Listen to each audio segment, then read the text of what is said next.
Vince McMahon put up a big double main event this week on Raw. Big cage match. Big women's title match. But the rating that he got, the rating that Raw show, that company got for Monday night, told them one glaring issue that they are now forced to meet head on. And that's the fact that nobody cares anymore. That rating was a smack in the face to Vince McMahon. Oh, we're gonna talk about it. And TK, Tony Khan, is now opening up about why he has such animosity and beef with Vince McMahon.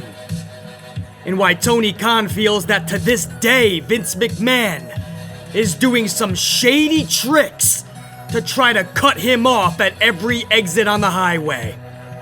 We're gonna talk about the war between Tony Khan and Vince McMahon that is just heating up. Oh, we're gonna talk about it in AEW Dynamite for Wednesday, December 8th, 2021. The go-home show to Winter is Coming. Some people are calling it Windham is Coming. Oh, we're gonna talk about it all. And we're gonna do it amplified style, baby. Right now.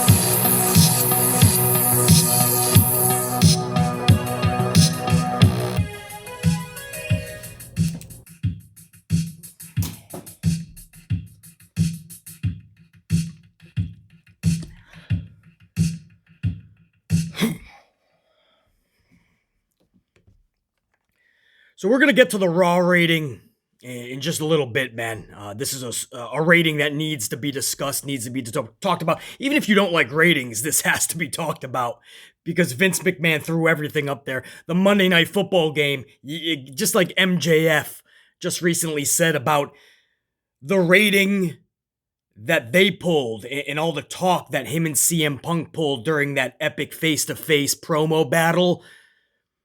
And you can't say that it was because it's a holiday, they get a mulligan. MJF came right out and said, if you give captivating television, people will tune into this. People will have to put the remote down. People will hear that this is going down and tune in. And that's exactly what happened with MJF and CM Punk, even though that was on what, Thanksgiving Eve? There's no excuses, man. And Monday Night Football was the Patriots and the Bills. Both teams are doing fairly well right now, I understand, but it's the Patriots and the Bills, man.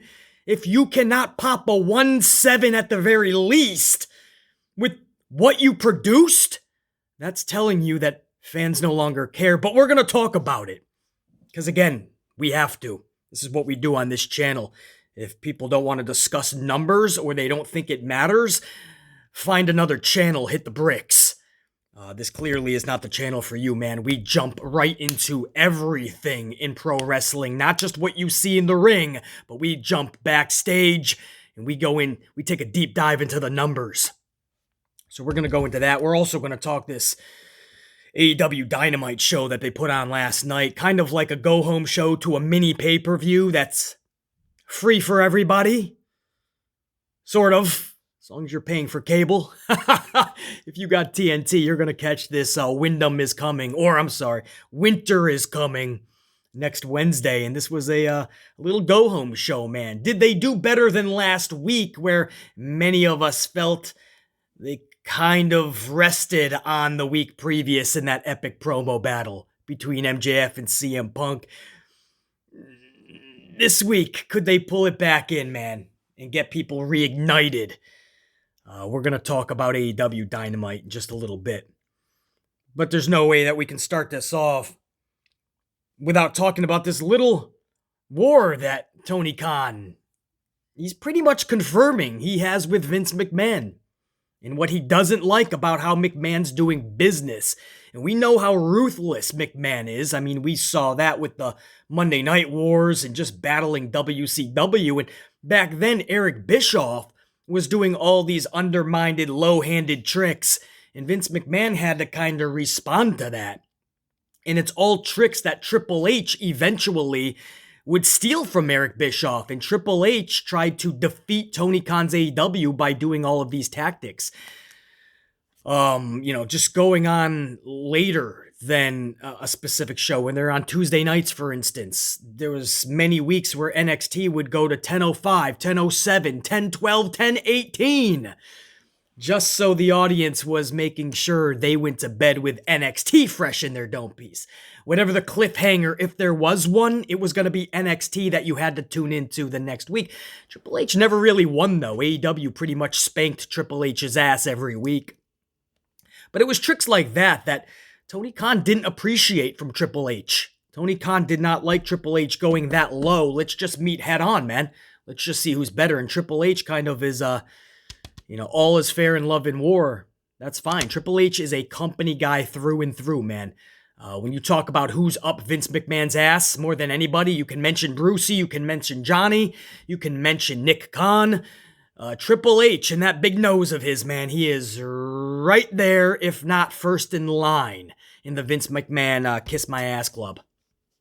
I mean, as Randy Orton once said, man, his balls are securely pocketed in Stephanie McMahon's purse.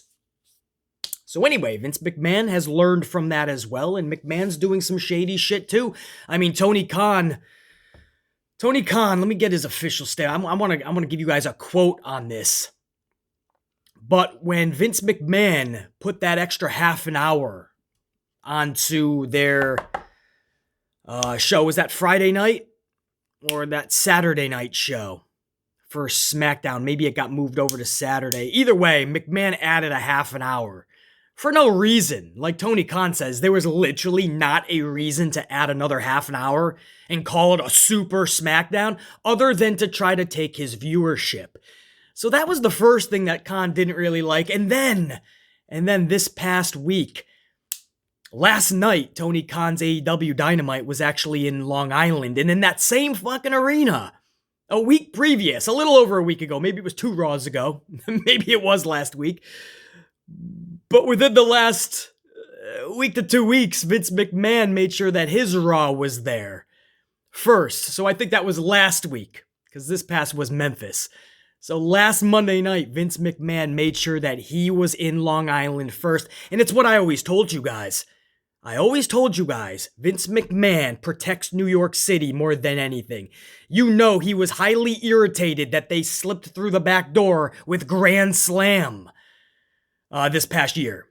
And that was an event taking place in New York. And Vince McMahon had to pretty much suck that up, man. Put the big boy suit on and turn the other cheek because that event went on as planned. And he tries to get other promotions out, man. When promotions try to go to Madison Square Garden, Vince McMahon tries his mightiest to work with MSG to find a loophole in the contract that ushers them out. Many promotions have been booted from MSG. Vince McMahon does not like you competing in Manhattan.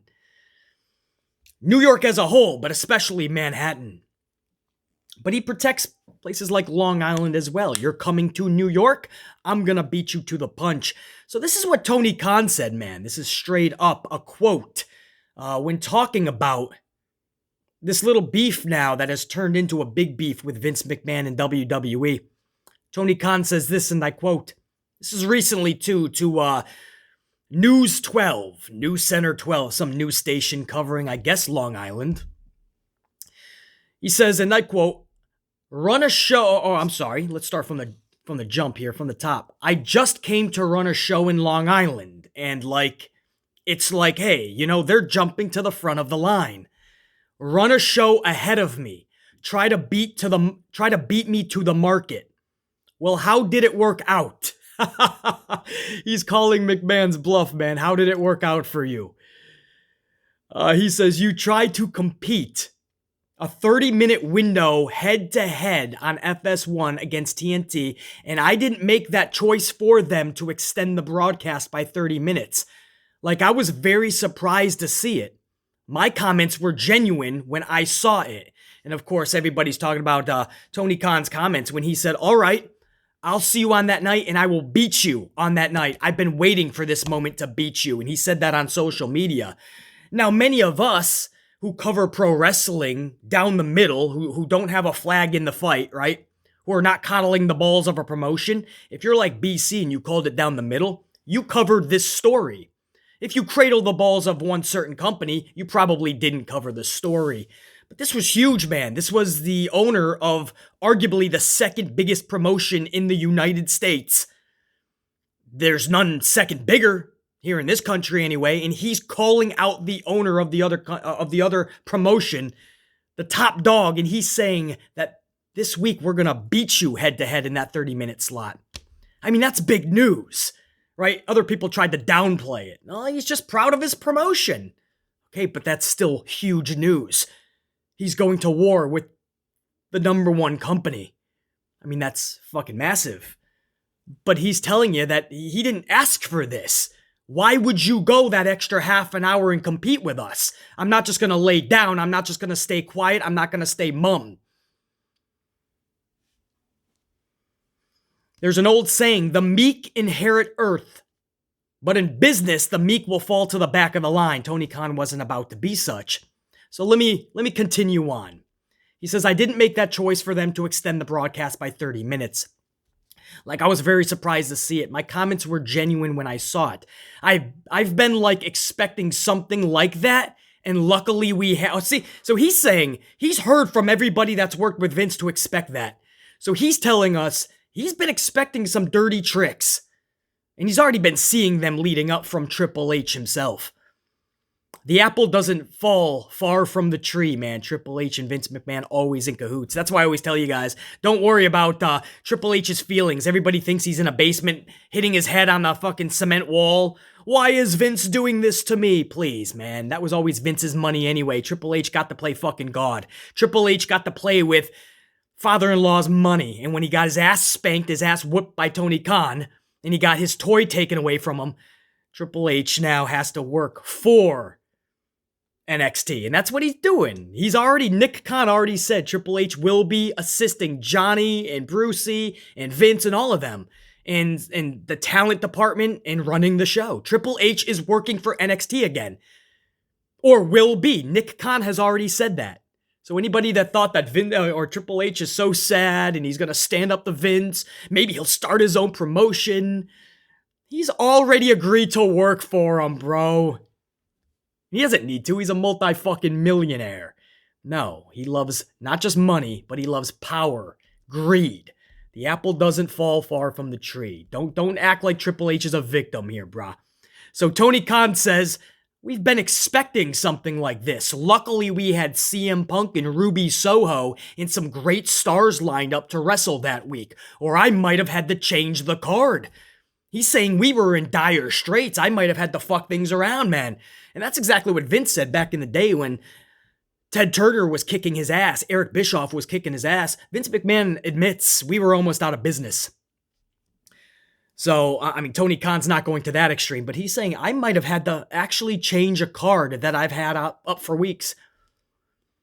And he says, and granted, Matt Sydal and CM Punk's opponent, Matt Sydal, CM Punk's opponent, for example, not the biggest star in wrestling, Khan says. The Bunny, great wrestler and competed in the TBS Championship tournament, people really mocked them. People said terrible things about Matt Sydal and the Bunny and about CM Punk and Ruby Soho. And we stood up for ourselves and had a great show. We won the rating by a good amount, the demo. And, then I saw the ratings get leaked over the weekend. And it wasn't from us. I wasn't the one leaking them. And then when the important numbers the network actually looks at came out on Monday, we were victorious. And somebody tried to get out in front of us for days by leaking stuff. That wasn't me. That wasn't AEW. Khan is telling you that the numbers got leaked out by WWE. So everyone knew that they won. But Khan is telling you that the networks are looking at the demo. Now, BC's old school. I go by the overall number. I don't think anybody actually expected AEW to defeat WWE. In a number. I mean, that just wasn't going to happen. And by several 100,000, I didn't expect it. And they didn't. But I think Kahn really wanted that fucking demo. He got that shit, man. But he says the leaking, WWE never does that. Why would that be done now? And again, over the weekend, those numbers, it takes a few days to actually get intact. So he's saying that wasn't us, that was them. A lot to unpack here, man. A lot to unpack here. This is Tony Khan saying that while he's got the social media and Vince doesn't go on social, so it always looks like Tony's yapping, and he is. Tony talks a lot, gives people like BC a lot to discuss, and us, the amp unit, but sometimes it's better to say nothing at all. But this is Khan finally having enough and just standing up for himself and saying, this is why I'm doing this.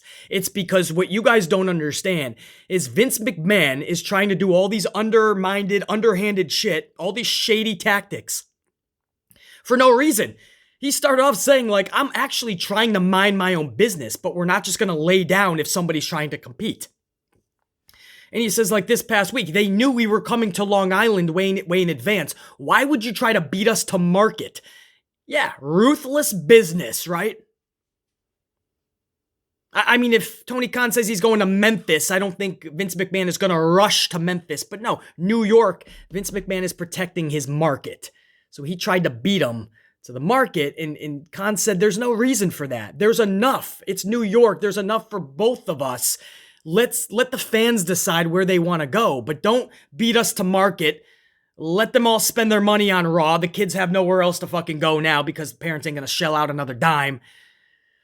And sure enough, there's all these photos going around. I don't know how legit they are, but of a half-empty arena in Long Island for AEW last night. Some photos are showing just a quarter of the arena. Some photos are showing the entire top section. I'm not putting any stock into that. And you say, well, BC, you always put stock into that, man. I do. But you got to remember, they did beat them to market just a week ago. That's going to drastically affect, dude. You're talking about a mid-December event where the biggest promotion was just there a week ago. And if you watch that TV and the pictures that I did see that I know are accurate, it was a pretty decent crowd, man. It was a pretty decent attendance. If you give all the circumstances, I'm not throwing AEW a mulligan. That's a decent fucking crowd mid-December for being beat to market a week previous by a shady, dirty tactic by Vince McMahon. It just is. So I'm not going to shit on that. If anybody thinks, oh, BC, did you see the photos, man? What do you got to say, man? That's what I got to say. It was a decent fucking crowd given the circumstances. And people are saying, well, Tony is buying up the tickets. That's something that I've been hearing this week that's been making the rounds. Tony Khan is buying all of the tickets. Now, that is something that I will look into, okay? And if it turns out to be accurate, we will discuss it. I will look at what the actual ticket sales was. I will look at the percentage that usually goes to what is called the black market. That's basically third-party sites, the scalpers, all of that shit, man. People don't realize how many of that gets purchased. And that could be into the thousands. So I have to go over the numbers of New York, more importantly, and specifically Long Island, what their third-party type ticket, all the third sites, the scalpers, what the percentage is with that. And if that doesn't add up, then somebody is absolutely buying them all in bulk and they're not being accounted for. Then that means there's validity to the story. But if the numbers are adding up and it just looks like third party or just scalped, then there's nothing to it. So I'll be looking at just Long Island for this past week, man. And we'll see. And if there's something there, man, if the numbers aren't adding up, BC will talk about it. But for now, man, I thought that was a decent crowd for sure, given the circumstances. Because Tony Khan is right. I'm not sticking up for him or AEW.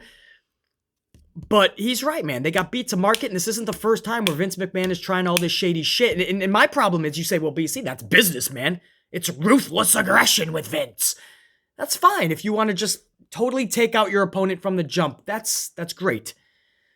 My thing is, Don't act like they're not competition. Don't act like you just take a shit on them and you piss on them every morning. You call them not even in the same league as WCW, but you go out of your way to try to beat them to market. You go out of your way to try to outrate them. You go out of your way to put your programming counter to them.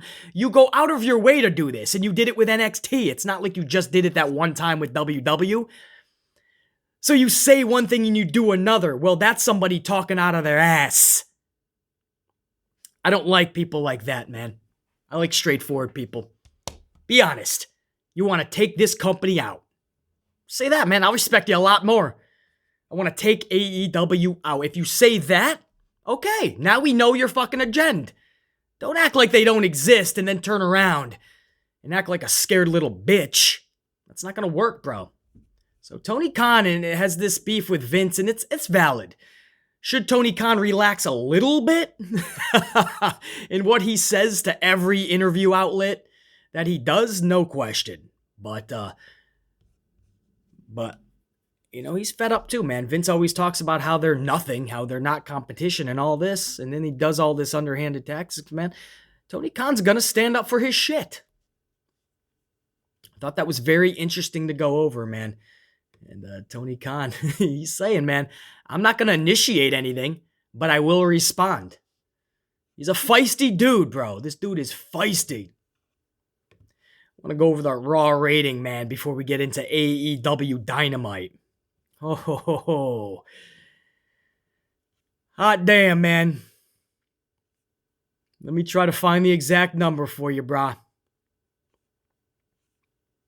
May take a second. I want the most accurate.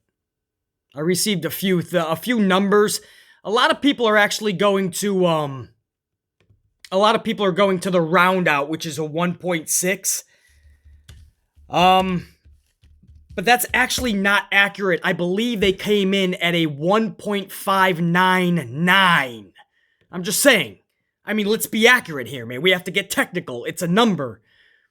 So a lot of outlets are reporting a 1.6. That's actually false. It's a 1.599. Big difference. That means you did not actually crack 1.6. I'm not going to round off for you here, bro. You didn't give us anything for the past 5 to 10 years. So now you have to lay in your own mud that you created. You made your bed, now you got to lie in it, Vince. They pulled a 1.599. That is drastically, shockingly bad, and it shouldn't be shocking to us. Not these days for Monday Night Raw, but it is shocking when you look at the card that they presented. The next installment of Edge and Miz. Okay, that's one thing, but how about a double main event? We'll start the show with Big E versus Kevin Owens in a steel cage. We'll end the show with a pretty big title match with Becky Lynch and Liv Morgan. A lot at stake when you think about it. A lot of people did think Becky Lynch was dropping that title, man. They hyped it up pretty good throughout the night, too, and throughout the week. Double main event. And they couldn't crack that 1.6. They could not go over that 1.6, man. A lot of people giving them that mulligan of 1.6. It was a 1.599. How the fuck do you pull that? When you put that show together, and again, it wasn't even a fucking good show when you look at top to bottom. My review will tell you that. My review of that show, I dissected every segment from top to bottom, start to finish, beginning to end. You can have preferences, you can have opinions, you can like something that somebody else doesn't, and vice versa. But when you talk about if a show was good or not, BC will tell you, bro. Because we'll go over it together.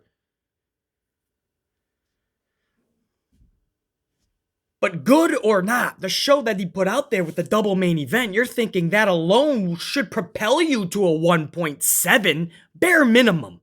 Bare minimum of interest. 1.7. 1.599 heading to a big pay-per-view called Day One, the first ever. 1.599. That is really, drastically, shockingly bad. That you could not go into the 1.7s on that show alone. That the Patriots and the fucking Bills is the only excuse you can lay your head on at night on that fucking pillow. The pillow of the Bills and the Patriots. Snooze on that shit. Drool on the Bills and the Patriots. Wow, bro. You couldn't get into the 1.6s. So what does that tell us? That a double main event cannot propel you to a 1-7, which I told you guys for months now is the bare minimum now for WWE. Unless you're drastically bad, then somehow you go to 1-6 and even 1.5. And they stayed in the 1-5s here. Right back to the 1-5s. What that tells all of us is that your audience no longer cares. That's huge because I've told you for years now I've been seeing this trajectory downward spiral, but in the past several weeks I've been telling you more than ever, Vince McMahon just stopped caring. This dude just does not care anymore. You see that at the Extreme Rules pay-per-view when they were basically making matches the day of. The card wasn't even filled out. No match was actually Extreme Rules. One was made maybe that week into Extreme Rules. There was nothing extreme about it. Every other match, no stipulation. And it's Extreme Rules. I mean, that right there, you've seen it for months happening ever since the Peacock move. It was amplified, magnified, if you will, since Peacock took over the pay-per-views. But man, Extreme Rules was the eye-opener for all of us. That's when we knew that pay-per-views literally don't fucking matter anymore. And the shows will follow suit, right? I mean, if you thought they were bad before, no care at all has been being put into this shit. I bring that up because now we're seeing the result of the company not caring. Your fans will no longer care. Most of us haven't for a long time, but there's still those tried and trues, or the ones like us that tune in out of habit and hope every Monday night. Habit because it's what we've been doing since we were kids. Hope, hoping that it actually gets better one day. That's what we tune in out of, habit and hope. And then there's the fan base that'll eat anything that Vince McMahon is serving, like Oliver Twist. Please, sir, can I have some more? And they're sitting there with their wooden bowl, wooden spoon, and they'll take seconds, thirds, servings, fourths, and Vince McMahon will be serving up that bullshit stew. Right? There's those fans. Those are the ones that usually buy tickets to every WWE live house show or live event, and they'll cheer for everything, man. It could be New Day Usos for the 914th time. It could be Cesaro versus Sheamus for the 421st time. It could be Sami Zayn versus Kevin Owens for the 855th time. And they'll cheer it. It could be a fucking, everybody, the Catering Crusaders could be chasing around Ninja Tozawa, or Reggie, or R-Truth, or Dana Brooke, fucking Zach Gowen, Hornswoggle. They could be chasing around Vince Russo, Alundra Blaze. It doesn't matter. They're gonna cheer the 24/7 title marathon. They'll cheer anything, right? There's those fans. But I think what is happening is no matter what type of fan you are, a little pocket of every base has been affected. A little pocket of every base no longer cares. And you're starting to see that when you pull a double main event with a pay-per-view that you've been hyping up in just a couple of weeks. It's not a holiday. Your only competition is a Bills football game. That's not even shade to the Bills. And you pulled a 1599.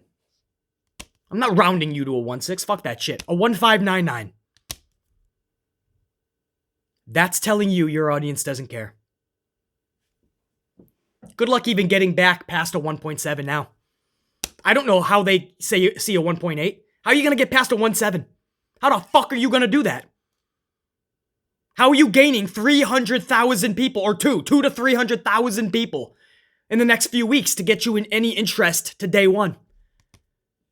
This is why ratings matter. When people say, I don't know why people always look at the ratings. I don't understand why you care so much that people look at the numbers. How does this affect you? You watch the show and stay offline or stay off videos that talk about ratings. It's the people that click on all that shit and raise the question, why do you care about ratings? Why do you care about people that care about the numbers? You're more fucking odd than us then. We care about it because it's the reason that moves get made, like TBS and TNT. And where does Dynamite go? Can hockey beat that out? Ratings. That tells us that. Why do shows get canceled? Ratings. Why is NXT no longer on Tuesday night? Ratings. Can we put hockey there? Can Law & Order SVU pull in a bigger number? That's what networks look at. So if somebody like BC covers pro wrestling, not just the action, everything that happens outside of it, wouldn't we talk about this because it's important? Wouldn't we talk about this because the owners of the companies talk about this. It's what they look at. Still, to this day, the metrics. Metrics tell you everything. Tony Khan says it every fucking weeks. Every week. Tony Khan bangs it into the ground how much networks are looking at ratings, especially demos these days. But it's ratings. Tony Khan's telling you that. So I cover So you come to a channel like this and you wonder why I'm talking about numbers. Because it affects everything. It tells you that people are no longer wanting to watch live on their big screen at their house. No. In the Hulu margin, by the way, some people say that you can watch Hulu if you have like a Hulu Plus or something, right? The margin is so slim, guys. And trust me, I think also Nielsen is counting them now. They've already began the testing on that. So, trust me, you can add that in. The live TV audience that needs to watch, putting their remote down because that wrestling show is captivating them, like both companies, WCW and WWF, did back in the Monday Night Wars during that war. You had to put the remote down, man. No matter what was on Monday Night Football, you knew that TNT and USA Network, I mean, you had to be there. You had to be there when Stone Cold's music, that glass started breaking. You had to be there when the NWO came out, and your remote was actually in your hand half the time. It wasn't necessarily down because you had your finger on the last channel, which went back and forth between TNT and USA Network, back and forth between Nitro and Raw. And commercials, then you go and check the football game. That's what so many of us did. Now the fucking Bills and the Patriots make people put the remote down. You ain't even gotta watch Monday Night Raw, bro. You ain't even gotta click over. Ratings are not only do ratings matter, I don't do the whole social thing anyway, and the fuck social media and all that, but even if I did, do you honestly think we're talking ratings with people? No, absolutely not, because I know they more than matter. They tell us everything. So they not only matter, they make the biggest difference with every decision being made via the company and the networks. Every decision is affected by those numbers still to this day. So they don't just matter, they're everything. Damn right we're going to discuss them. And Monday Night Raw continues to shit the bed. And what shocks me, and you say, BC, you shouldn't be shocked by the numbers. I honestly thought this double main event had a chance to put them at a 1.72. 1.72. A 1.65, I would have been like, damn, he ain't gonna be happy. But a 1.599? And that sucks for Liv and Becky too, man. They went down from the 1.5. That first hour was the 1.669, the second hour 1.679, and then no. I'm sorry. First hour was 1.669, second hour was a 1.636, and the final hour went to a 1.494, man, a drastically low number. To put that in perspective, last week's last hour was a 1.594. So that women's main event dropped a whole point, bro. A whole 100,000 plus checked out for that women's main event. And I thought it was actually good. I would take that over last week's main event, to be honest. But, so that part's sad. And that's not going to be good for the women when they actually dissect those numbers. But it's telling you people don't care.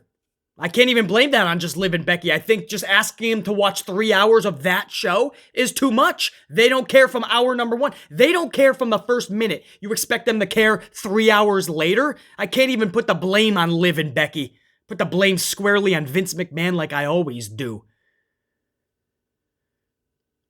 So let me give you the last 5 weeks of this fucking train wreck. Ready? Let's go back to November 8th. Where Monday Night Raw scored at 1.549.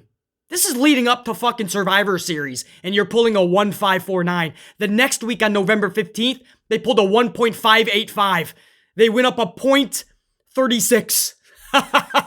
They pulled 36 G's. And then that was the go-home show, by the way, 1.585. They couldn't even break 1.6 on a go-home show to Survivor Series, their 4th biggest pay-per-view of the year. The post-Survivor Series show, which always brings in everybody to see what happened, everybody that didn't get the pay-per-view but heard about the headlines, they broke 1.700, Barely. And when I say barely, not a point over, not a digit. 1.700 legit. And some sheets had that at a 1.699, just like this. But some of the reputable ones did break them at 1.7, so I'm going to give them that. And then November 29th, 1.679. They already started their decline again. And then just this week, 1.6. That was last week, 1.679. And then this week, a 1.599. So they dipped under that 1.6. I just wanted to give you the last 5 weeks because I want you guys to see the downward trajectory. Now, if you're doing shit correctly and you're captivating people, they need to tune in the following week. And you're not going to drop. You're not going to drop 100,000 motherfuckers in weeks. Or 300,000. You look at October 4th. October 4th, 1.857. Where did 300,000 motherfuckers go in 2 months? Over 300,000, my bad. Where did 300,000 people go? 350. It's unacceptable. It's fucking winter for so many of us here, man. Or at least cold, I should say. Winter for everybody. Or going to be next week, 21st, I believe. 20th, 21st. 21st. Winter is coming. Let's just put it that way. It's cold as fuck. Nobody's fucking out on the fucking streets partying it up. Drastically fucking bad, man. Double main event, 1.599. Remember that shit. Remember that shit, because we're going to really keep even a closer eye. If you don't like us talking about ratings, you're not going to like 2022. I'm going to keep a closer eye. Something tells me that at the end of 2022, and I don't want to say this, man. This pains me to say this. By the end of because I grew up on WWE, by the end of 2022, you could see this company in the 1.2s. 1.2s. Because I did a video in the past several weeks about the trajectory. And every year it seems like they're losing 2 to 300,000. Don't be shocked if by the end of next year they're at a 1.2. And then what that tells you is in 2023, they could dip down below 1 million. It's possible. If Tony Khan and AEW hit a stride, hit some momentum, they could pass it WWE. It's absolutely possible. We're going to move on, but damn, bro. That's insane. That's not good. And that's what happens when you don't care, Vince. We no longer will either. And now before I go into this AEW Dynamite review, man, a couple stories I want to hit up real quick that just caught my attention, man. Big Bronson Reed, Jonah. He just opened up about his release a little bit in a recent interview. And he talks about now like the morale in the locker room and why it was done. I just want to run these couple paragraphs by you guys, man. This is Bronson Reed, Jonah. And he says the following: it's definitely not good for morale. I've spoken to people who are still there, and it just puts people on edge. People are walking around on eggshells now. And it's stuff like that. For example, when the first few rounds of cuts happen, which are never good when someone gets released, I was one of those people that never worried about it. I never thought I was going to be released. From speaking to some of the higher-ups in WWE, you know, Triple H was one of them, feeding all that smoke up his ass. They always said things like, you're going to have a job for a long time, and not to worry. Then when I was released, people that are close to me in NXT and WWE are now worried for themselves. So the other talent, now walking on eggshells. I think a lot of people put their faith into the talent that, of course, you're not going to be released. You're too talented. But I don't think it's about that. I don't know 100% why they were doing the releases. They always cite things like budget cuts, but it's definitely not budget cuts. I am not 100% sure why, but it can happen to anyone. Me being me, I questioned it right away. I wanted answers straight away. I spoke to John Laurinaitis, and he said, hey, we're releasing you. You have so many days, non-compete, blah, blah, blah. I said, okay, cool. What is the reasoning for you releasing me? He gave me more of a blanket statement that didn't help me at all. It was just, it's a no for now, but the door is always open. I'd rather you tell me it was something to do with my character, or we didn't like your size, or we didn't like how you moved in the ring, whatever it is, because then I know I can work on that and change it. To my knowledge, it was nothing like that. I guess they just didn't see me fitting in. I've heard from multiple people, whether it's true or not, because you hear so many stories backstage, that it came down to a look thing. I guess if they don't like the way you look, they don't want you on the television program. Now remember, Vince McMahon, about a week before, 2 weeks before, he actually went down to NXT and he scoped out a lot of the talent. And people said, oh, he came down to check out Bronson specifically, so now he's going to get this big push on the main roster. And then a few weeks later, he was released. It didn't look like Vince was high on Bronson. It didn't look like those people in NXT that blew that smoke up Bronson's ass, Jonah's ass, that he's not going to get released, don't worry. Triple H. Doesn't look like anybody stood up for Big Bronson. Or Karrion or Keith Lee. You can go down the fucking list, right?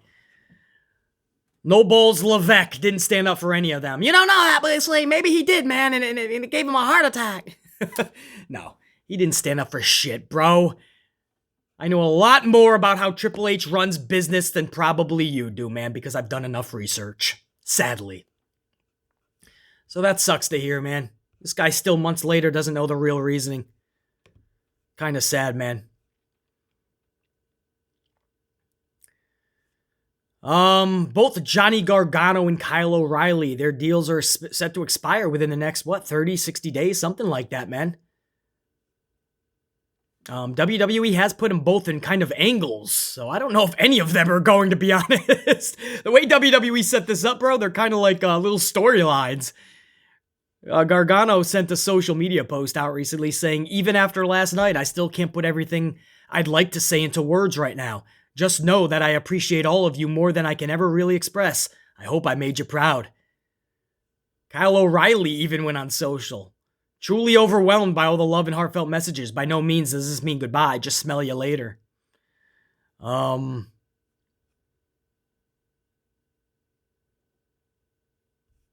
don't know, man. No new information, really, other than they're in storylines, kind of, man. WWE is pushing their social media posts and making this big deal, man.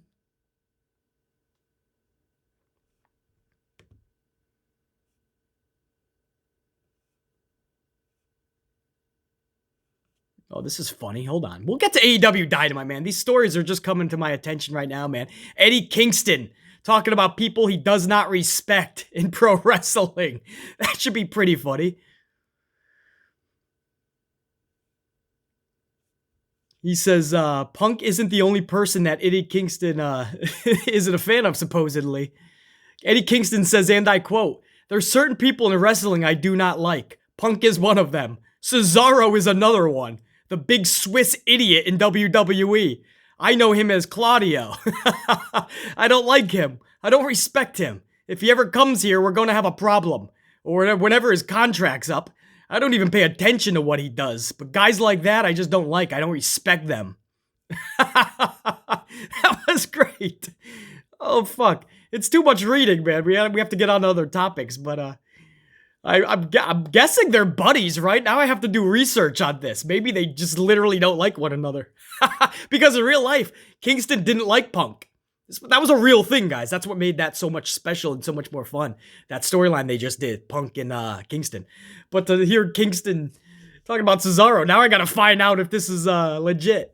That's pretty funny. I know they did a lot of work together in the past, as Kingston mentions. That's funny.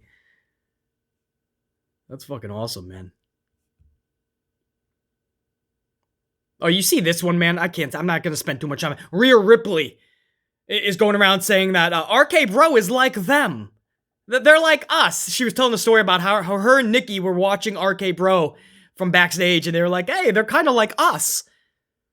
Rhea, what are you talking about? You're an absolute carbon copy knockoff of RK Bro.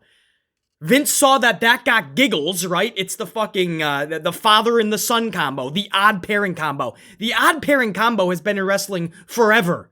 We've always had the odd pairing combo, man. Whether it's Jake Roberts and the fucking Undertaker, or whether it was fucking Daniel Bryan and Kane, or whether it was Randy Orton and Matt Riddle. So you're not doing anything revolutionary that people are knocking you off of, man. You literally are a knockoff of RK Bro. That's what you were made for. Vince saw that they made people giggle and he made a female version. You're the mother to Nikki Ash. Mama, can I buy the ice cream cone? And over here, you have the father to the son. Daddy, please, when you go get milk, please come home. Don't leave us like our last daddy. That's what it is, man. It's just parents and children. It's that type of odd pairing combo with you two. Don't act like you started it and RK Bro is the fucking knockoff.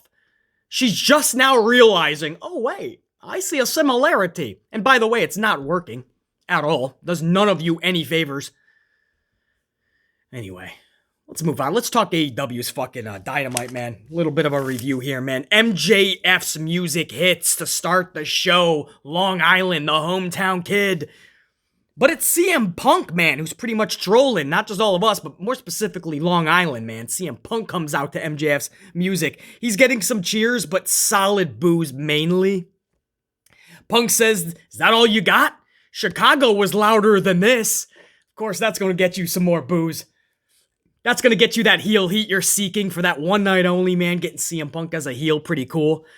Punk says, is that all you got? Chicago was much louder. He then goes in, man. He's cutting a promo not just on MJF, but on Long Island, and the poor Islanders got beat up in this promo, man. You know, Punk's a big hockey fan, and the Islanders got their ass kicked in this promo. And of course, that's going to get you even more boos. I think Punk used a fucking awesome line, too. He says, Larry's got bigger balls than you, and he's neutered, or some shit. I love when he brings up little Larry, man. So total heel promo, man, and I think that's a pretty cool way to start the show.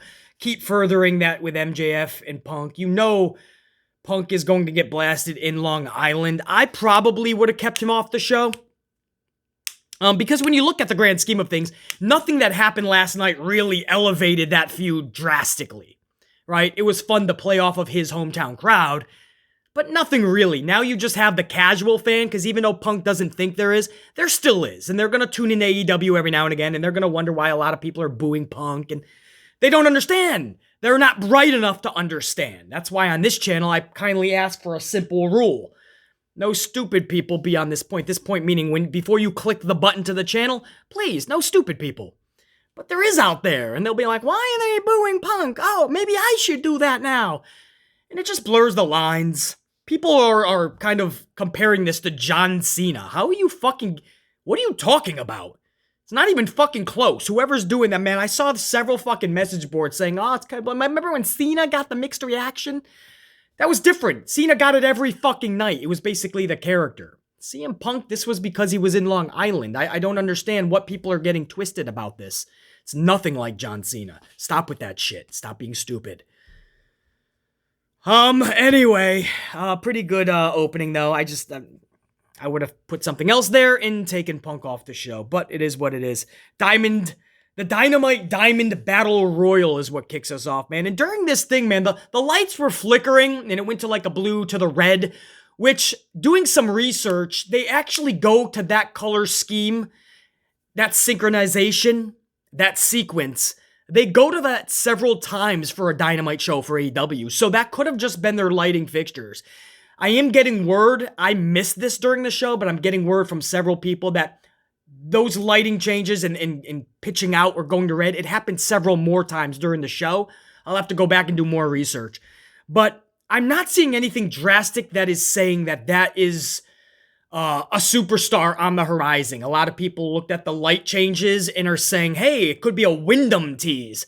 I'm not seeing that. And this is a Bray Wyatt channel. This is a Windham Rotunda channel. That's my number one dude. He's above Jay Lethal. And you guys know how much I love Jay Lethal. But Bray Wyatt's my dude, man. Where that dude goes, BC's gonna follow, and my amp unit, because I'm taking all you guys with me, because we're gonna review anything that Windham's doing. So I would be the most excited, but I don't know if this was just lighting. I mean, I don't know, man. That's a stretch. You know, I hope he is. Is Windham coming? Not just winter coming? You know, possibly, but I don't know if they would go about this. And if they did, I think they would drag this on for weeks. Have the lights go and even more, and have the commentators start even addressing it, like what is going on. You could start doing that shit. But I don't know. That's all I'm going to speak on it. I didn't see enough to tell me that that's a superstar on the horizon, much less Bray Wyatt. Windham Rotunda. I'm just not seeing that. Anyway, back to the Dynamite Diamond Battle Royal. A straight up schmaz. A ton of dudes in a 10-minute match. A 10-minute battle royal.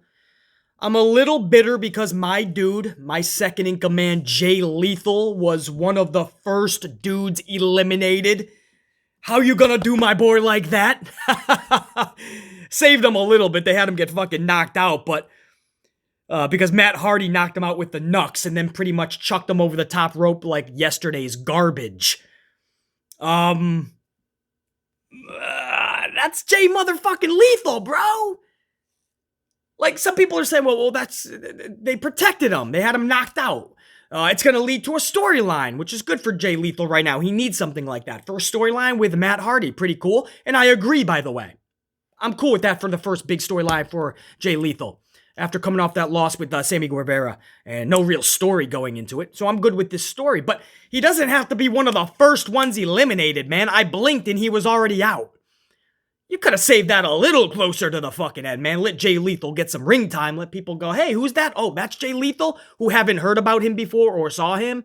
And then toward the end, knock him out, right? Right before you do the whole Dante Starks turn and MJF winning the whole thing with Dante, you know, before you did all that. I'm just putting it out there, man. But again, a little bias. I'm a big Jay Lethal fan. It's a little bitter about that.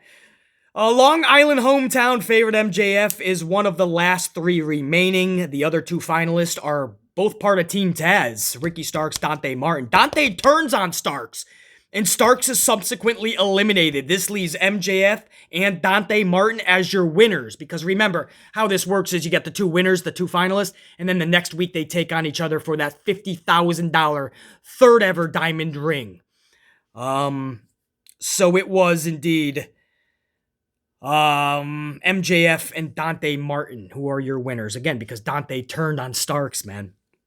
And now they will meet next week to see who wins that $50,000 diamond ring. Post-match, Starks attacks Dante. He's pissed off. What the fuck are you doing? You just signed with Team Taz.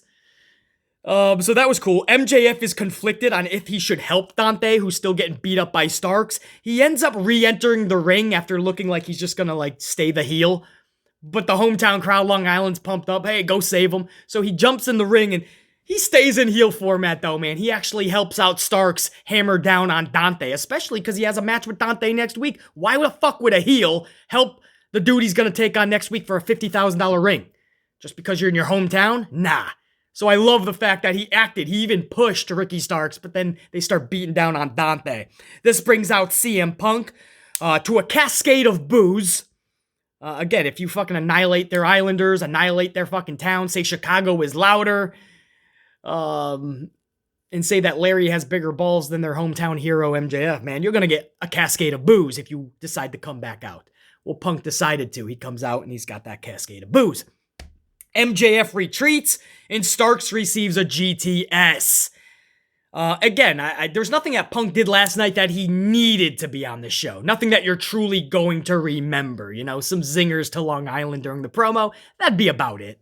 The post-match extracurricular activity in the Dynamite Diamond Battle Royal, not so much. But Taz, I want to give props to, man, here. Taz played his anger awesome. Taz was irate. For the next several segments, Taz was still talking about how pissed he is that Dante portrayed him. And I love that because that's staying in character. That's telling the story beautifully. You just commentated. You were on commentary calling the action of one of your men turning on your other guy. That makes you look like a fucking idiot if you just throw that underneath the rug. If you act like it didn't happen after 10 seconds. You address it and then you just move on like nothing. No, Taz acted like he's blindsided by this. He's talking about the contract that he signed and there's got to be a loophole. I'm getting my lawyers on it. It was great. Taz deserves a lot of fun. It may seem minimal to a lot of you guys, small in detail, but when you dissect pro wrestling like I do, since I was a little kid, I just dissected wrestling. Every moment, every promo, everything, I was just drawn to it. And I always had a critique for everything, man. So for me, what might seem like little things for you guys are actually big in the grand scheme. Taz, man, much props on that. We go right into another multi-man schmaz immediately. This was an 8-man schmaz tag match. Jurassic Express Varsity Blondes versus 2.0 in the Acclaimed. This is where I have to insert Max Caster's rap because I fucking loved it. A little diss to Cuomo, and I'm there, man, for that because I can't stand the Cuomos. And I know if you're a New Yorker, a lot of you can't stand the fucking Cuomos. So I hope I don't butcher this, man.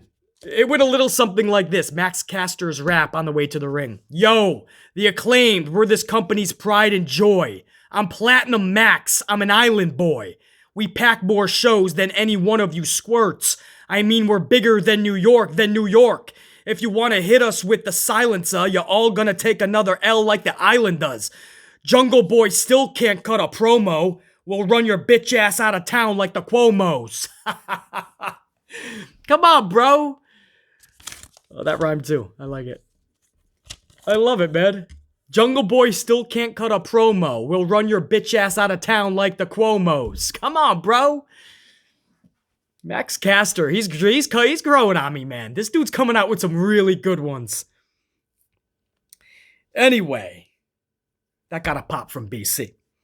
The match was just under 10 minutes. Again, this is the second schmaz match. Multi dudes in there. Just a lot of talent thrusted in there. You can't really sell properly in a battle royal. You can't sell properly in a schmaz match. So for 2 matches in a row, both schmaz matches just lasted 10 minutes with all of this humanity. All of these people, man. In 2 matches, you had about 40 participants out there. If you include managers and this and that, I mean, it was so much. It's so hard to review that way, man. Because you can't do it accurately. So the match was just under 10 minutes. Too many bodies, too little time. No way I can accurately review this. But the ending was damn good. Not only because my boy Eddie Kingston made an appearance. I believe he took out like Daniel Garcia maybe. Something like that, man. But just seeing Kingston out there tussling a little bit, man. He's got that beef with 2.0. Well, and the Acclaim now, if you think about it. But I like that, man. You know, remind everybody. Kingston's there, man. It's not like CM Punk where you can leave him off the show and it might help. Kingston, remind everybody. Because you have 8 dudes out there. People might forget that Kingston's even pissed at these dudes. Or they got something going. So I do like that, man. And I also like the finishing sequence where Caster goes for the mic drop. So picture this. Caster goes for the mic drop. Jungle Boy evades it, ducks out of the way, and locks in the snare trap for the tap out. So I just, that sequence pretty much hit, man. That was beautiful. I'm glad it wasn't something like a fruit roll-up or something. No, bro. Be better than that. So I like the end sequence. Not just because Eddie Kingston came down, and I'm kind of biased to that because I like Eddie. One of my favorite dudes, but the sequence, man. Deep down, man, people think I'm such an asshole because I critique so harshly. I do it because I love the industry, man. I want the very best, so I'm going to give them the most harshest of critiques that you're going to find in the community. It's going to piss people off a lot, but I do it because I want everyone to succeed. So deep down, I may seem harsh. I'm actually simplistic. I'm easy to entertain. Just give me the fucking bare minimum and we can take baby steps going forward. You know? I like that sequence, man. Hour number 2 kicks off with a traditional tag match. So we're still in the schmaz category, but at least this is a traditional tag. BC can work on this, man, right? You can critique this. Tag teams, you know, if done correctly, it can be fun as fuck. Fortunately, in AEW, they just throw the rules out the window. Every AEW tag match seems like a tornado tag. But this was nice to get away from the schmazes for just a minute, you know, anything more than a tag. This was the Young Bucks versus the Best Friends, Chuck Taylor and Rocky Romero. Of course, this tag match is set to further the friction of Adam Cole and Orange Cassidy. I'm okay with that. And both were in the corner of their respected brotherhoods, by the way. Adam Cole was with the Bucks, and Orange Cassidy was with the Friends, with Romero and Chuck Taylor. The match was, how do I say this? So fucking odd. The first part, anyway. So odd, man. The Bucks were middle of the match. They stopped what they were doing to exit the ring and kiss Adam Cole. Nick took one cheek, Matt took the other cheek, and we've seen this several times. And it's gotten a lot of publicity because people are just weirded out by it. It's kind of cringeworthy. And I think they're doing it just to keep people talking. But they fly out of them, and each takes Adam Cole's cheek, and they just kiss Adam's cheeks. Now, bro, it's not even just about being uncomfortable. BC's going to tell you right now, man, it's just too cringeworthy. I really do hope that they stop that in the future, man. It serves no purpose. BC, I'm okay with it, man. It's not a big deal. That's cool for you. this is my review show, and I'm finally going to open up about how I feel about it, right? This is what we do in 2021. We tell our feelings. That's what social media is for. Let's tell our feelings 24/7. Well, I just think it's cringeworthy. It's not about being uncomfortable. It's weird. It's awkward. It's odd. It's cringeworthy, man. You know, when you start seeing it every fucking week, man, it's like, all right, bro. Let's stop kissing Adam Cole. This is what people mean about odd booking for Adam Cole, man. It's like, people just maybe don't, people are trying to tell Tony Khan and AEW that it's not just like, oh, we're talking about it, heel heat, do it more, it's fun now. I think people are literally saying, like, can you stop now? I think people are literally saying we don't want to see Adam Cole like that, and we don't want to see the Young Bucks kissing this dude every week. Fucking awkward. Anyway, that was just one of the things, man. It was so weird. Then Nick puts his hand, I think it was Nick, man. There was so much chaos in this. When I say Nick, it could have been Matt and vice versa, but I'm trying to jot down these notes as all of this chaos is happening. But we'll say Nick. All apologies if it was Matt, but Nick puts his hands down the front of his pants in front of Cassidy. You know, Cassidy, not in his pockets like Cassidy does. He takes both hands and he puts them down like toward his fucking crotch, in his crotch area. And again, so weird, bro. Fuck uncomfortable. It's just awkward and cringeworthy. Why am I watching this dude stuff both hands down his fucking crotch, his pants? It's just weird. The Bucks are so good, they don't have to resort to these type of D-Generation X from 1998 shenanigans. Like, I'm really high on the Bucks, or I've been for so long, but some of this shit is, I mean... It's obnoxiousness to another level, bro. It's just getting weird. It's getting weird. Does anybody else feel like this is weird? I'm the only one that thinks this is fucking awkward. Cringeworthy. Anyway, so you had that as well. Then there's the ref. If BC says one thing a million times and one thing that I'll say another million times, it's the officiating in AEW, aside from Aubrey Edwards. I want to make that clear. Aside from Aubrey, who is amazing.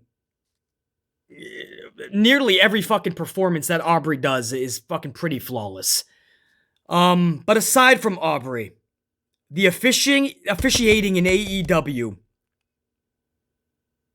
is so very bad. And that's the most PC way I could put it, man. That's the best way I could put it without bashing them completely. The AEW officiating, aside from Aubrey, is very bad. Not even just bad, very bad. Over-animated at times where they just should stay in the background and let the performers be the center of attention. And then on top of that, they barely ever follow the rules, if ever. Tag matches, forget about it.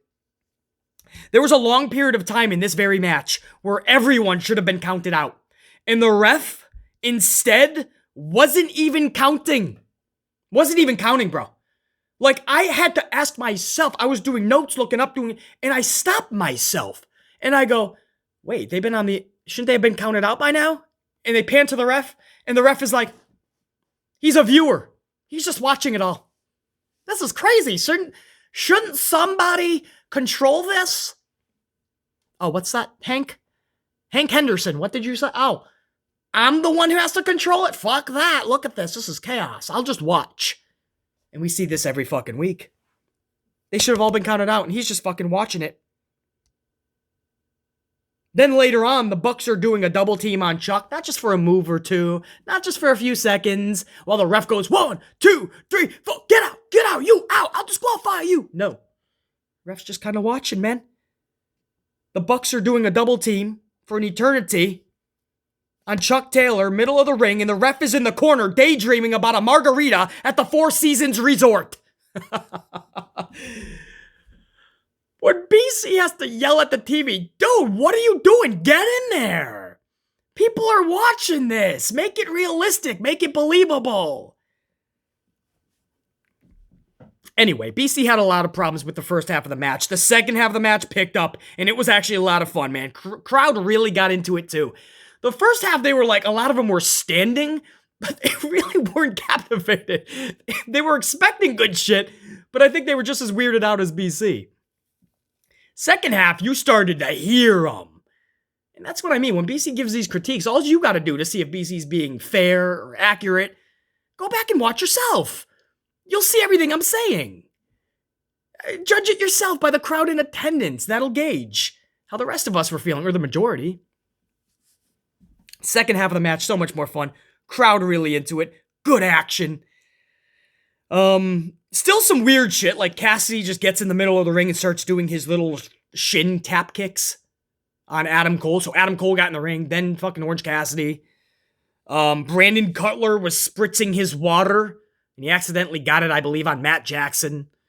So you had the water spritzing, you had the shin tap kicks. I mean, you still had some weird shit in this fucking match. This match was filled with weird shit. But other than that, much better than the first half. The finish was beautiful, man. Matt counters Rocky Romero from a pump handle slam into the double team driver. I'm not going to call it what they call it, because this dude is full of shit usually and never has accurate information. So I'm just going to call it the double team driver. How's that? With Nick flying into frame. Again, if I got my Bucks confused at any time during this review, I apologize to the Bucks, but it was utter chaos. Sometimes I get my Matt and my Nick mixed up, man. Especially with that fucking bright-ass pink Pepto-Bismol pants outfits they're wearing. Shit, man. But, so I didn't mind the ending at all. That was really good. Again, no fruit roll-up is already a plus for me. If you could do this accurately, a good sequence, and it all makes sense, it's all pretty good, and it's accurately presented, I'm probably going to give you a double thumbs on that one, man. And that was a good ending. Post-match, Cole and Cassidy get involved, and it's just chaos again. I thought the match was chaotic. I thought the post-match just took it to another level, and I just put my fucking pen down at that point, because what the fuck can I review at that point, man? It's just a lot of humanity, and that seems to be the theme of the night. AEW, Tony Khan has so much talent that I think he just thinks you gotta use 100 people every night. Faction against faction, battle royal, schmaz match, schmaz, tag. But what I loved here, man, and by the way, man, Cole hits a nice Panama Sunrise, and then we cut to the entranceway where Mama Sue, drives up in the minivan. Sure enough, Trent gets out, man. Trent returns from injury, and this was a good pop from the crowd, justifyingly so. I'm glad the crowd gave him that fucking, it was like a hero's welcome. I don't know if it was more for Trent or more for Sue, or maybe the both. BC popped way more than he should have for Sue. It was so good to see that minivan pull up, bro. Fucking loved it. Trent comes out of the van. Good pop from the crowd. Again, I popped way more than I should have for that van and Sue. And that was just great. Best friends back together. They embrace in the middle of the ring, and you get the big pop from the crowd, even bigger when they all embraced in the middle of the ring. So thought that was pretty fucking cool, man. That was probably the moment of the night for BC. I don't know what that says about the show entirely, but man, seeing that minivan, I used to love that, man. It grew on me. At first I was like, what the fuck are they doing? Fuck is Sue. But once I started laughing at it, I'm like, all right, they're onto something here, man. So, pretty fucking cool. Next up was Tony Schiavone interviewing Sammy Guevara, and Cody interrupts, tells Sammy that he's next up for that TNT title. I think they said at the Holiday Bash, like the Christmas edition of, is it Rampage? I think they're going to have the regular Dynamite in that slot Wednesday night, and I think Rampage is moved over to Saturday, I believe, something like that. So I think that's Christmas Day. They're going to do Cody versus Christmas night. They're going to do Cody versus Sammy. I think I saw somewhere that was the first ever Dynamite match. So that's pretty cool if that is accurate. I'll double check that. I think Sammy and Cody was the first ever Dynamite match in history. And we all know that Cody, inaugural champion for the TNT Championship. So there's a lot there, man. That's pretty cool. I'm actually looking forward to that one. He goes toward the heel entrance to exit, or the tunnel, but that thinks again, and then he goes instead through the face tunnel. Still playing like, which way do I go? Which way do I go? Which tunnel? Face, heel? Love that, man. Sammy would immediately be interrupted again, even though Cody took off. This time it was the Men of the Year, and Scorpio Sky cuts a solid promo on Sammy and how Dan Lambert is getting him opportunities in a future title shot. So don't get too comfortable, Sammy. He tells Sammy to keep kissing Tony's ass. I'm paraphrasing here. Keep kissing Tony's ass. And for Christmas, ask for a pair of balls because it's time to man up. Will somebody tell Triple H Paul Levesque to ask for a pair of balls too, please? or somebody open up Stephanie's purse to get him his balls back. Anyway, good stuff by Sky. I wanted to bring that up, man. That was a really good promo by Sky. Not just the words, but the delivery, the conviction in his voice, the mannerisms. He meant every word. That's the reality that I want to believe or put my belief into when hearing somebody speak. Good stuff there, man. Rio versus Rio. Let me take you to Rio. Rio versus Jamie Hayter. Rio hit Hayter with everything but the kitchen sink in this match. Hayter kept kicking out. I love the fact that we're getting a good match, but I have to question why Jamie Hayter is being booked like a machine. Meanwhile, Rio is beating Baker, Britt Baker, your champion, with a fruit freaking roll-up. In a way less physical match, too. I mean, this match I felt was better than fucking Rio and Baker. And the finish, I mean, Hayter looked better than Baker. So I just have to question that. Because I know I'm the only one in the community that will. Rio hits those double knees to the face of Hayter and collects the W. Post-match, Baker takes out Rio. Kind of bland. I mean, that's kind of the natural recipe to progress any feud these days in pro wrestling. It's too run into the ground. Can we get a little bit more creative? Tony Khan and AEW is right there at the cusp. It's just, things are starting to get redundant, man. Run-ins after run-ins after run-ins after run-ins. It's so formulaic, man. We don't want them to get like other places, right? And I know that's what a lot of AEW diehards already say. Whenever you say anything about AEW, they go like this. Well, it's better than anything Raw can put out. And I'm always like, well, yeah, anything's better than Raw, man. I mean, you could, make a pizza with fucking pickles and peanut butter and it's gonna be better than Raw. Anything you can imagine is probably better than Raw. I don't know if that's giving AEW a compliment.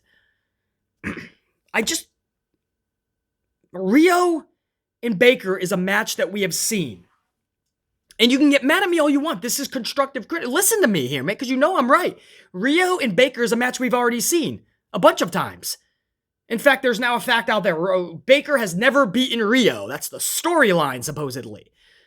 Well, you have to add layers, man. Like what made us more excited to see that match that we've already seen several times?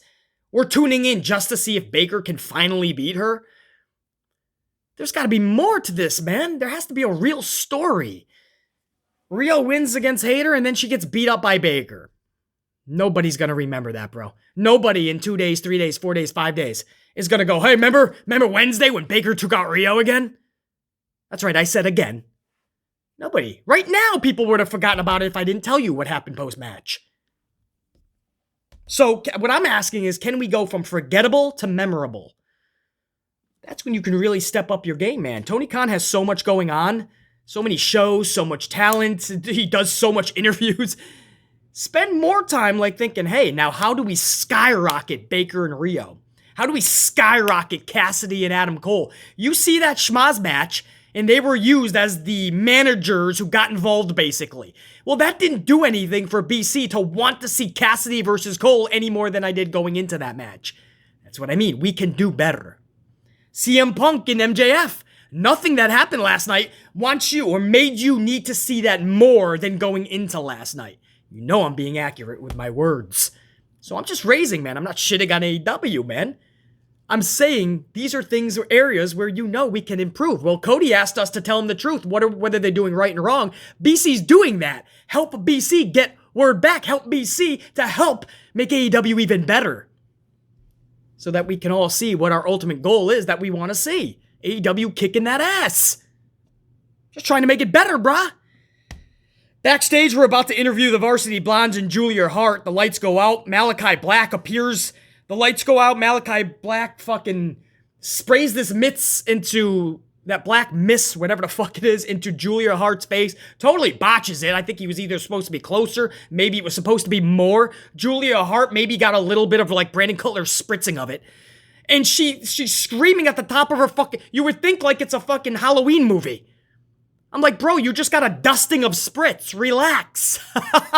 It was supposed to be better than planned. Or it was planned better, I should say. It just didn't go off exactly how they wanted it, but that was a weird way to use Malachi. And again, this is what I mean. I have concerns with Malachi's booking, but I know. Beastly, relax, man. It's okay. If I have Malachi Black in my promotion, he's being utilized way better than this. I got that backstage. And then Bryan Danielson's in the main event defeating John Silver of the Dark Order. So he has beaten every Dark Order, not every, but a Dark Order member basically in every one of their hometowns. Colt Cabana, Chicago, Allen Angels, Atlanta. There was somebody else somewhere, and then fucking John Silver now in Long Island. So that was pretty cool, actually. After Daniel Bryan defeated Silver, he cuts a promo on Hangman Page. Hangman Page hits the ring. Bryan Danielson runs away, and Hangman Page says, I'm gonna bring that cowboy, I'm gonna stomp the cowboy shit out of you. Something like that. And we go off the air. Okay. Not bad. It wasn't bad. But I can't say that this was intriguing that we have to see what happens next week. Of course I want to see the match. That's a given. But don't rest on that, man. Like, let's do something. It's the end of the show. Let's do something really cool with Hangman and Bryan. Why do we just have to have another run-in? That's all AEW does. Run-ins. Run-ins. And that's how they progress their stories. That shit's gotta stop. I'm BC. I'm the Amplified man. Thank you, man. Over an hour. Well over an hour we went on this son of a bitch. But it was a...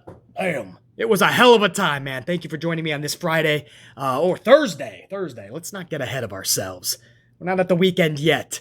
Smash the rest of today out, man. And I will be with you guys later in the week. I hope to do a live reaction for SmackDown this week. Wouldn't that be badass? Or maybe not, but I'm still gonna do it. I'm hoping to do a live reaction, a live stream during SmackDown. That would be pretty badass. We'll see. Not sure. But there's a strong possibility. So keep your eyes on me and stay subscribed and notified, especially tomorrow night during SmackDown. I might go live with you guys. Until next time, man, think, be, live, amplify. Thank you for being able to take in all of this amplified truth. From the ratings to the war between Tony Khan and Vince McMahon that's heating up. And from AEW, the most brutal, harshest review you're going to get. But it's because I care. It's because I want the company to succeed. Until next time, guys, much love and respect. We'll check you. Red team, go! BC, and I'm out. Top guys, and I'm out.